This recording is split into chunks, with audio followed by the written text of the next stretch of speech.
በ24 ጻድቁ አባታችን አቡነ ተክለ ሃይማኖት።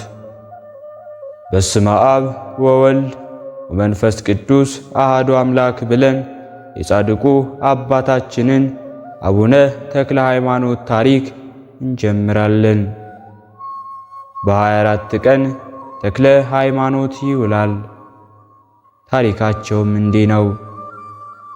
እናታቸው እግዚአርያ አባታቸውም ጸጋ ዘአብ ይባላሉ። ጸጋ ዘአብም ካህን ነበረ። ሀገራቸውም ኢትዮጵያ፣ የትውልድ ቦታቸውም በሸዋ ቡልጋ ሀገረ ማርያም፣ በዚያች ወረዳ እቲሳ ቅዱስ ሚካኤል ቤተክርስቲያን አገልጋይ ነበረ። እኒህ ሁለቱ ደጎች ቅዱስ ሚካኤልን በማክበር እግዚአብሔርን በማገልገል ተግተው ሲኖሩ እተሎሚ የሚባል እስላም ንጉሥ አገሪቱን ወረራት።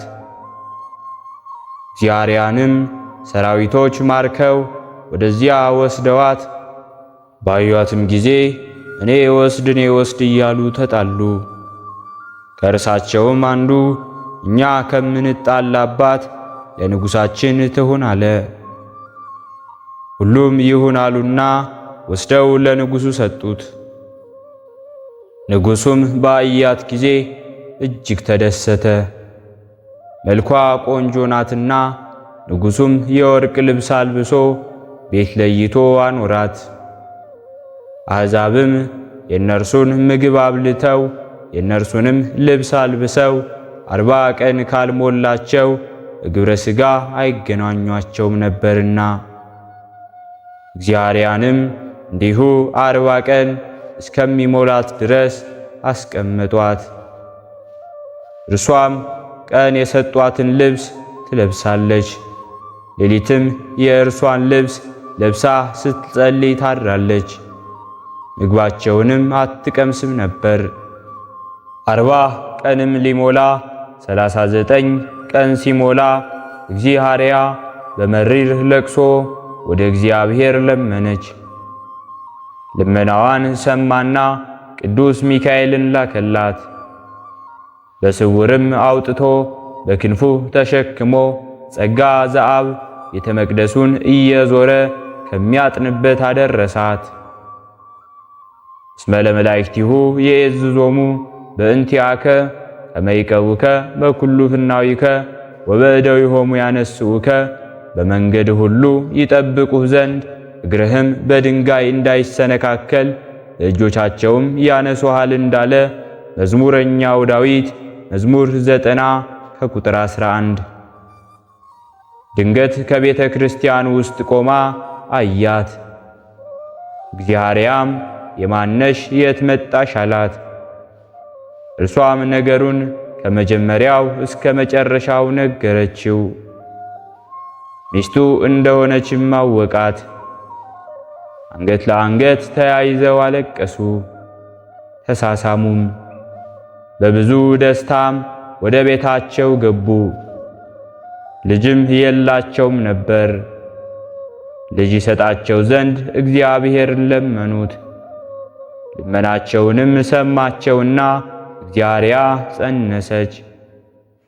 የእርግዝናዋ ወራት ከተፈጸመ በኋላ ይህን ቅዱስ የተባረከ ልጅም በ1197 ዓመተ ምህረት ታኅሳስ 24 ቀን ወለደችው። በተወለደ ጊዜም በእጁ መስቀል ጨብጦ ስብሐት ለአብ ስብሐት ለወልድ ስብሐት ለመንፈስ ቅዱስ ብሎ አመስግኖ ተወልዷል። ሰብሕዎ ለእግዚአብሔር ስብሐተ አዲሰ ስብሐቲሁ በማኅበረ ጻድቃኑ፣ እግዚአብሔርን አዲስ ምስጋና አመስግኑት ምስጋናውም በጻድቃኑ ጉባኤ ነው እንዳለ መዝሙረኛው ዳዊት መዝሙር 149 ከቁጥር 1። በአፈ ደቂቅ ወሕፃናት አስተዳሎከ ስብሐተ በእንተ ጸላኢ፣ ከሕፃናትና ከሚጠቡ ልጆች አፍ ምስጋናን አዘጋጀህ እንዳለ መዝሙረኛው ዳዊት መዝሙር 8 ከቁጥር 2። አካባቢውም ብርሃን ሆኗል። ወንዞች ወተት ማር ሆነዋል። ዛፎችም መልካም ፍሬ አፍርተዋል። ሌላም ብዙ ተአምራቶች ተደርገዋል። ስሙንም ፍስሐ ጽዮን ብለው አወጡለት። በመልካም አስተዳደግም አሳደጉት። የቤተ ክርስቲያንን ትምህርት ተማሩና የዲቁና ሥልጣን ተሰጣቸው። ከዕለታት አንድ ቀንም የዱር አራዊትን ለማደን ጦር ይዘው ወደ በረሃ ወረዱ። ከመንገድም እግዝእትነ ማርያም ከቅዱስ ሚካኤል ጋር ተገለጸችለትና መልካም ነገርን አነጋገረችው። እንዲህም አለችው፣ ለአንተ የዓለም ሥራ አይጠቅምም፣ መንግሥተ ሰማያት ነው እንጂ አለችውና ከዛሬ ጀምሮ ስምህ ተክለ ሃይማኖት ይሁን አለችው። ከዚህ በኋላ ተክለ ሃይማኖት የኢትዮጵያን ሕዝብ ከምስራቅ እስከ ምዕራብ ከሰሜንም እስከ ደቡብ ድውያንን በመፈወስ አጋንንትን በማውጣት ወንጌልን በመስበክ አዲስ ሐዋርያ ተባለ። ብዙ አድባራትና ገዳማትን ጎበኘ። ደብረ ሊባኖስ ወደሚባል በረሃ ወደዚያ ወርዶ በጾምና በጸሎት ተወስኖ ተጋድሎውን አበረታ። አጋንንትን የማውጣት ድውያንን የመፈወስ ሥልጣን ተሰጠውና እነሆ ጊንጦችንና እባቦችን የጠላትንም ሁሉ ኃይል ትረግጡ ዘንድ ሥልጣንን ሰጠኋችሁ እንዳለ ወንጌላዊ ሉቃስ ምዕራፍ 10 ከቁጥር 19። በቀኝ በግራው በፊቱ በኋላው ጦር ተከትሎ የጌታችን ስቅለት በማሰብ ከዚህ ላይ እየሰገደ ሥጋውን መቁረስ ደሙንም በማፍሰስ ተጋድሎውን በአንድ እግሩ ቆሞም 7 ዓመት በዓመት አንድ ፍሬ ባቄላ እየበላ ተጋድሎውን አበረታ። ከጸሎቱም ብዛት የተነሳ የቆመበት እግሩ ተሰበረ። የከብት ቀንድ ቀጥሎም ተጋድሎውንም ቀጠለ። 2 እግር ኖሮ ገሃነም ከምትገባ 1 እግር ኖሮ መንግሥተ ሰማያት ብትገባ ይሻልሃልና ያለውን ቃል በማሰብ ቀኝ እግርህም ብታስትህ ቆርጠህ ከአንተ አካልህ ሁሉ ወደ ገሃነም ከሚጣል ይልቅ ከአካልህ አንዱ ቢጠፋ ይሻላልና እንዳለ ጌታ ለደቀ መዛሙርቱ። የማቴዎስ ወንጌል ምዕራፍ 5 ከቁጥር 30።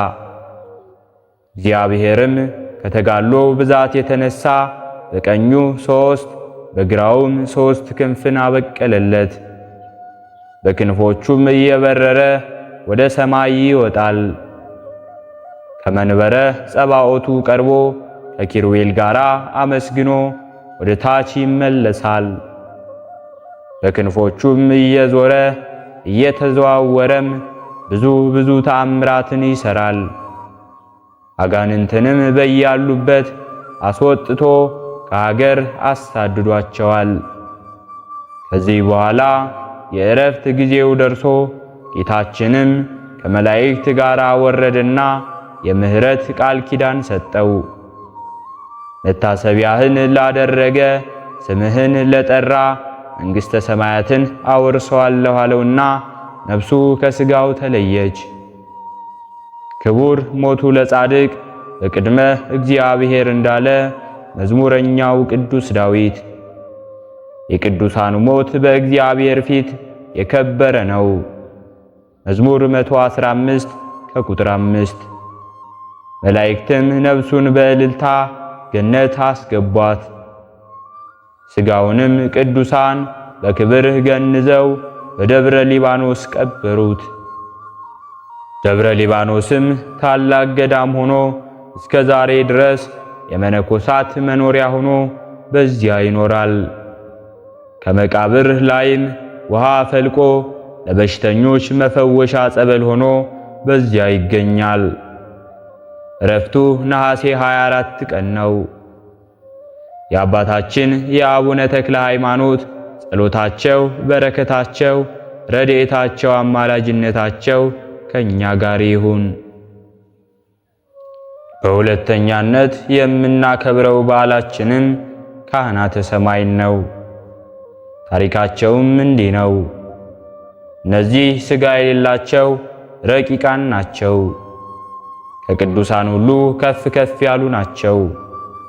ለእግዚአብሔር ቀራቢዎች ናቸው። ለሰው ወገንም ምሕረትን የሚማልዱ ከእጃቸውም ውስጥ ያለ ማዕጠንት የቅዱሳንን ዕጣን ጸሎት የሚያቀርቡ ናቸው። ያለ እነርሱም አቅራቢነት ጽድቅና መሥዋዕት ወደ እግዚአብሔር አይቀርብም። በመንበሩ የነበረ የሚኖር የአማልክት አምላክ እግዚአብሔር ቅዱስ ቅዱስ ቅዱስ እያሉ በመዓልትና በሌሊት ያለ እረፍት ያመሰግናሉ። እግዚአብሔርን በረጅምና ከፍ ባለ ዙፋን ተቀምጦ አየሁት። ምስጋናውም ቤቱን ሞልቶ እዚያ ነበር። ሱራፌልም በዙሪያው ቆመው ነበር። ለእያንዳንዱም 6 ክንፍ ነበራቸው። በሁለቱ ክንፎቻቸው እግሮቻቸውን ይሸፍኑ ነበር። ክንፎቻቸው በሁለቱ ክንፎቻቸውም ይበሩ ነበር። አንዱም ለአንዱ ቅዱስ ቅዱስ ቅዱስ የሰራዊት ጌታ እግዚአብሔር፣ ምድር ሁሉ ክብሩ ተሞልታለች እያሉ ይጮኹ ነበር።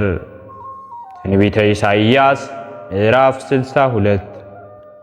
እኚህ 24ቱ አለቆች አክሊላቸውን በዙፋኑ ፊት አውርደው ለዘላለሙ ለእርሱ ይሰግዳሉ።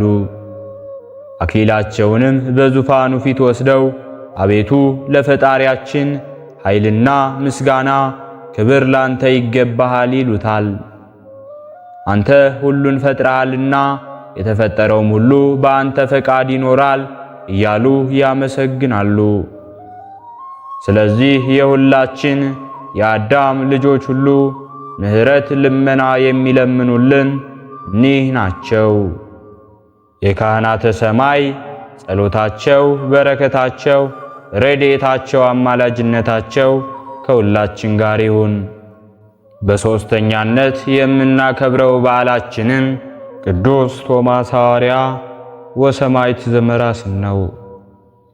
በዚህችም ቀን ሰማዕቱ ቅዱስ ቶማስ የመራሱ ይውላል። ታሪኩም እንዲህ ነው። ሐዋርያ ወሰማዕት ይለዋል።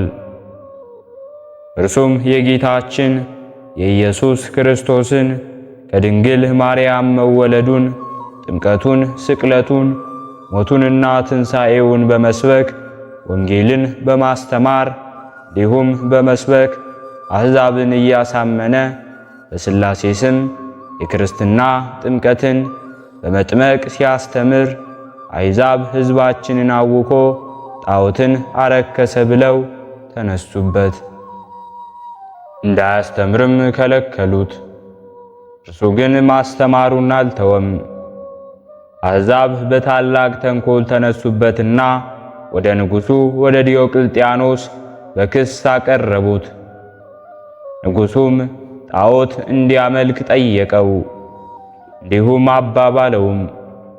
ቅዱስ ቶማስ ግን ሰማይና ምድር ከፈጠረ ከእግዚአብሔር በቀር ሌላ አምላክ የለም፣ ጣዖትና ለእርሱ የሚያመልኩበት ሁሉ የረከሱ ናቸው አለው።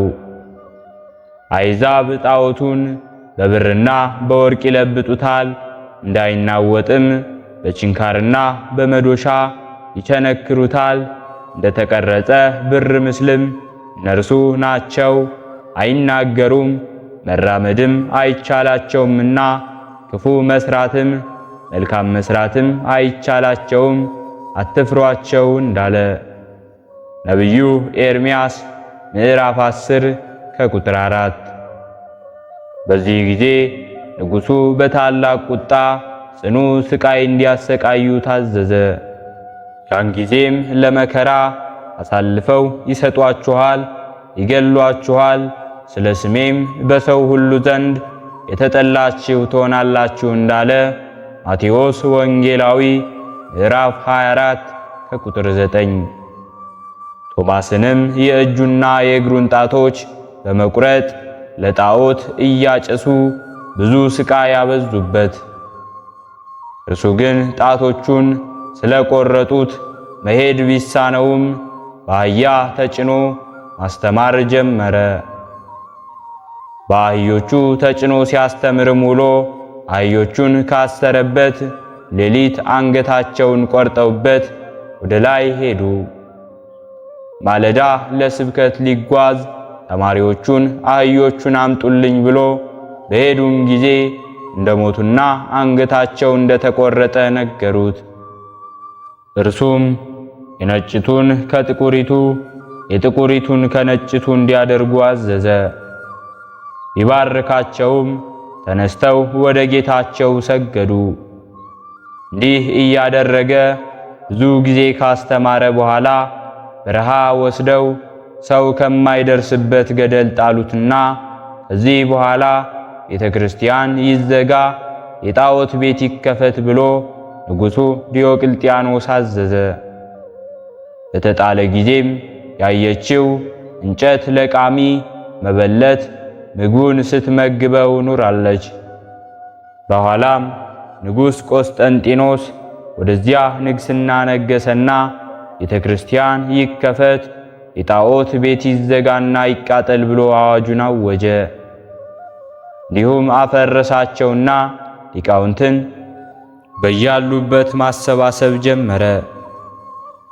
በዚያም ጊዜ ያች መበለት ቅዱስ ቶማስ ያለበትን ተናገረች። ንጉሡ ቆስጠንጢኖስም አስወስዶ ከ318 ሊቃውንት አንዱ ሆኖ ተጨምሯል።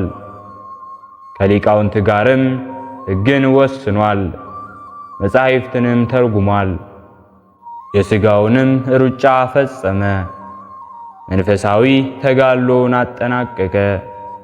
ከዚህ በኋላ ጌታችን ኢየሱስ ክርስቶስ እልፍ አእላፋት መላእክትን አስከትሎ የምሕረት ቃል ኪዳን ሰጠውና በስምህ በጎ ለሠራ ምሬልሃለሁ አለው።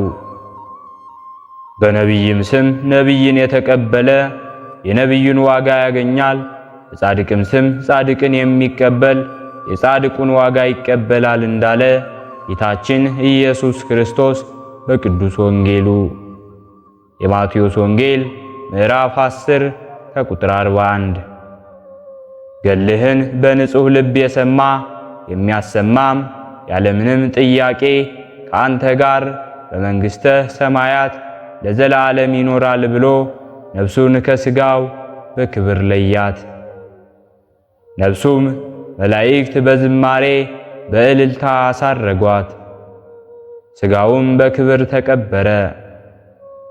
የቅዱስ ቶማስ ጸሎቱ፣ በረከቱ፣ አማላጅነቱ፣ ተራዳይነቱ ከሁላችን ጋር ይሁን።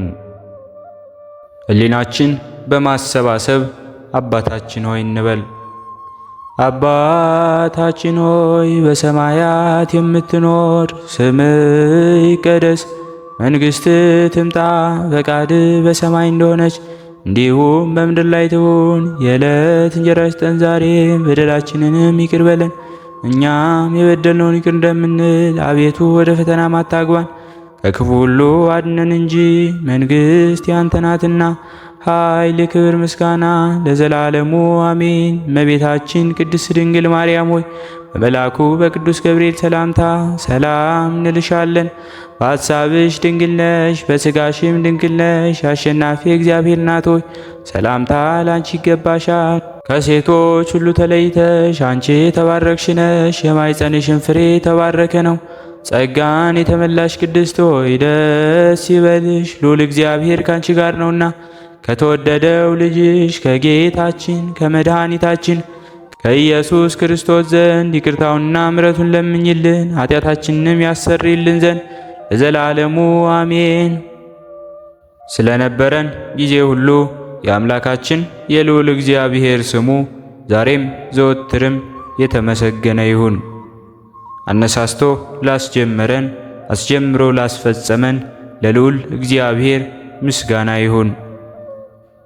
ውድ የሃይማኖት ሚዲያ ተከታታዮች ከዚህ በላይ እንድንሰራ አገልግሎቱ በሰፊው ይሰጥ ዘንድ በሀገር ውስጥም በሀገር ውጭም ያላችሁ ይህንን መንፈሳዊ ቻናል ላይክ፣ ሰብስክራይብ፣ ሼር በማድረግ ድጋፋችሁን ታሳዩን ዘንድ በትህትና እንጠይቃለን።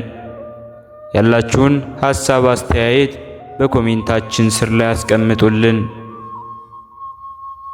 ወስብሐት ለእግዚአብሔር ወለወላዲቱ ድንግል ወለመስቀሉ ክቡር። ይቆየን።